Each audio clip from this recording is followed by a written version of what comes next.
European News Production presents Broadcast from the Past, Absolutism. Good afternoon, I'm Dominique Romero with your European News, and this is Broadcast from the Past. The Third English Civil War has broken out due to problems between the Royalists and the Parliamentarians. Now the roots of this war can be traced back to Commonwealth, when England was ruled as a republic, creating problems between the parliamentary forces and those who opposed them. In other news, Charles II has passed the Test Act, which is a series of penal laws that serve as religious tests for public office. Live debate coverage, John Locke versus Thomas Hobbes. European News live coverage. I'm Thomas Hobbes. And I'm John Locke. And today we're going to be debating about absolutism.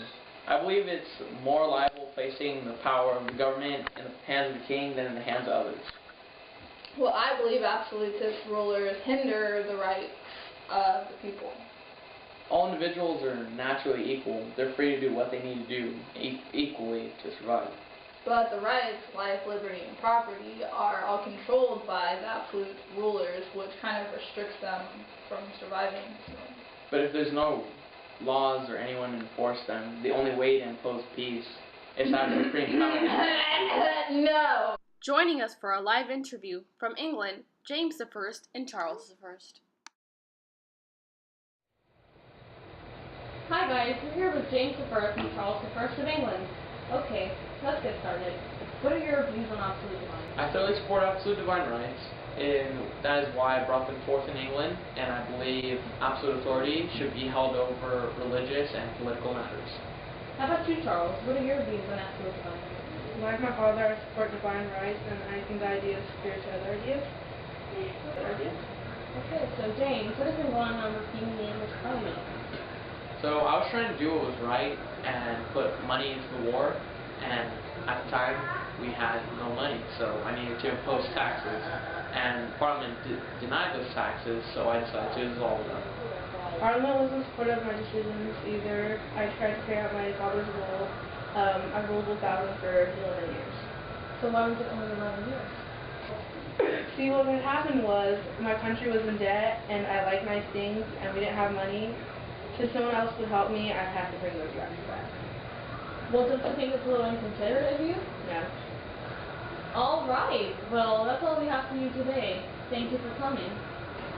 Thanks for having me. Up next, James II, live from the studio. Hello, James. How are you? I'm alright. Okay, James. Well, I have a few questions for you today, so let's get started. So I heard you're an open Catholic. Yes, I am. Alright, so I heard there was something about returning to absolute rule. Well, that was the goal before William invaded. Okay, so that was during the Glorious Revolution, which is when you got overthrown, right? Yeah, William thought he could just invade, and people began to gang up against me. But it's whatever. I'm still at HKIC. HKIC? Head king in charge. No, you're not. You fled the country. Alright, well, I can tell you're annoyed.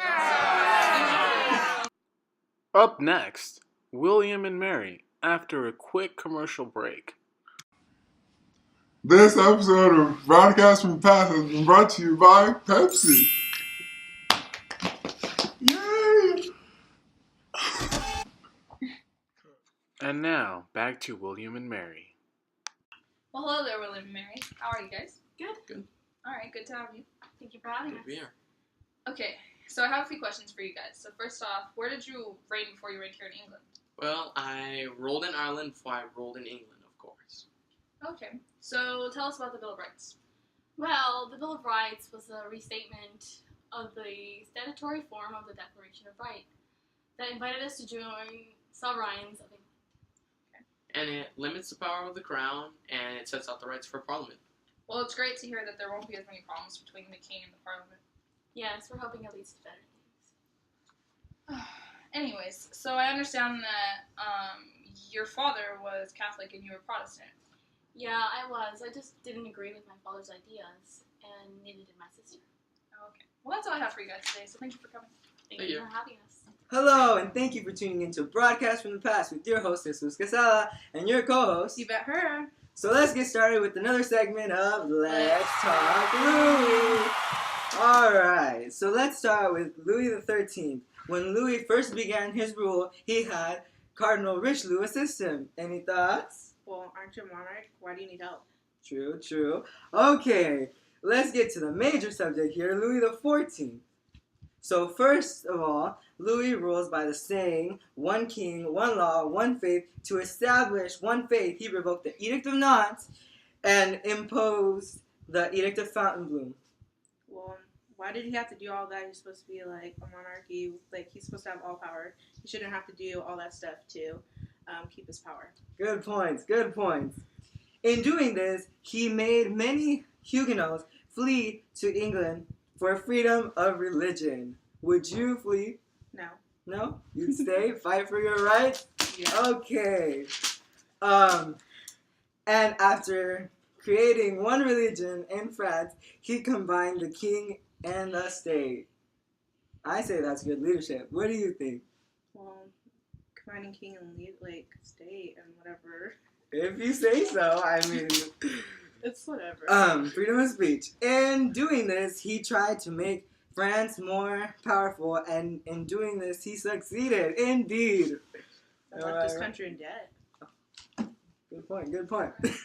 When Louis was younger, my mistake, the Fronde attempted to overthrow him and failed. Later, he built the Versailles Palace and kept nobles under control and watch.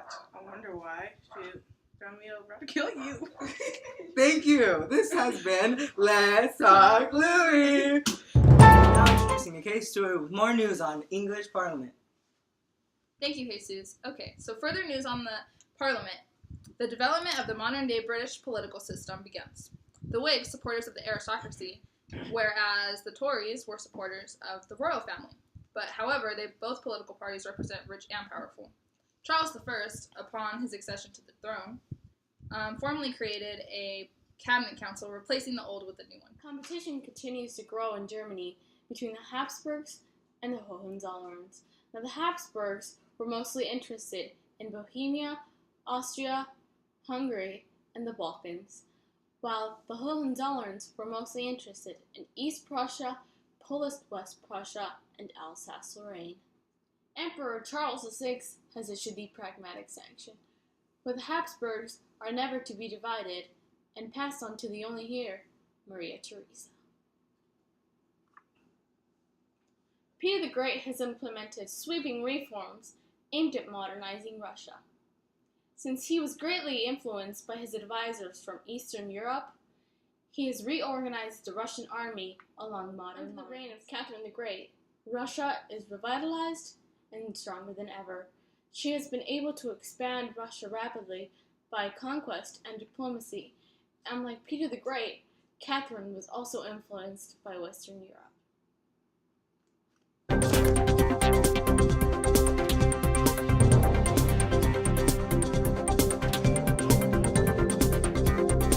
Thank you for watching Broadcast from the Past.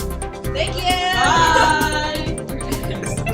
Are you gonna stop it? This concludes this episode of Broadcast from the Past, brought to you by European News. Make sure to check us out online for more videos, blogs, and updates on all European history. Thank you. Tune in next time.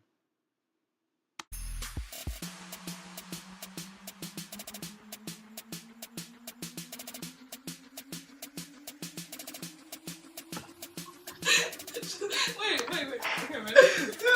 3, 2.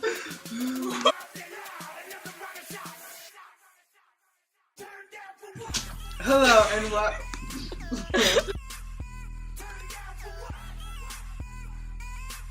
Alright, with another segment of Let's Talk Louis. Or not. Good afternoon! I'm just kidding. Oh, crazy. Good afternoon. How do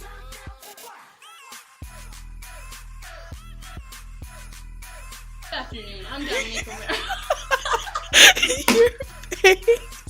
So I have a few questions for you. So, where did you reign before you reigned here in England? God.